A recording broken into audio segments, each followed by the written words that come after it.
స్వాతంత్ర్యం వచ్చింది, సిరులెన్నో తెచ్చింది, మువ్వెన్నెల జెండా మురిసిపోతూ అన్నది అని మనందరం కూడా రేపటి రోజున జెండాకి వందనం చేసి జాతీయ జెండాకి మనందరం నమస్కారం చేయాలి సగర్వంగా. అర్ధరాత్రి వలస పాలన నుంచి విముక్తి పొంది భానుడి లేలేత కిరణాల్లా సరికొత్త భారతం ఉదయించింది. పరపీడా బాధితులమైనటువంటి మనందరం కూడా మన స్వాతంత్ర్య స్వేచ్ఛా ఊపిరులు ఈనాడు తీసుకోవటం ఆరంభించిన రోజు, భారతదేశానికి స్వాతంత్ర్యం వచ్చిన రోజు, ఎందరో వీరుల యొక్క త్యాగ ఫలం ఈనాడు మనం అనుభవిస్తున్న స్వాతంత్ర్యం. ఎందుకంటే దైవభక్తితో పాటు ప్రతి ఒక్కరికి కూడా తప్పకుండా మనందరికీ దేశభక్తి కూడా ఉండాలి. ఎందరో మహనీయమైనటువంటి మూర్తులు జన్మించినటువంటి స్థలం ఈ భారతదేశం. పుణ్యభూమి, కర్మభూమి.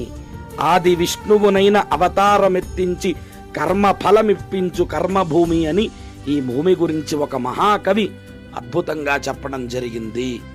పుణ్యభూమి, కర్మభూమి అయినటువంటి మన జన్మభూమి అయినటువంటి ఈ భారతదేశం గురించి రామాయణంలో చిన్న కథ ఒకటి ఉంది.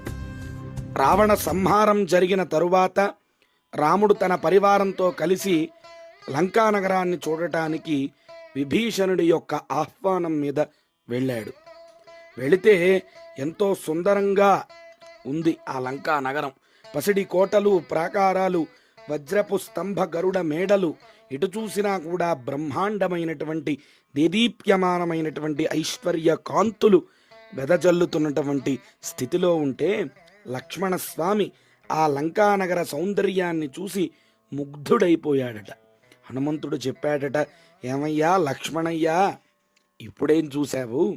ఇది నేను కాల్చగా నా తోకకు వాళ్ళు నిప్పంటిస్తే నేను తగలబెట్టగా మిగిలినటువంటి లంకానగరం అయ్యా ఇది. ఇంతకుముందు చాలా సుందరంగా ఉండేదని చెప్తే లక్ష్మణుడు చాలా పరవశించిపోయాడు.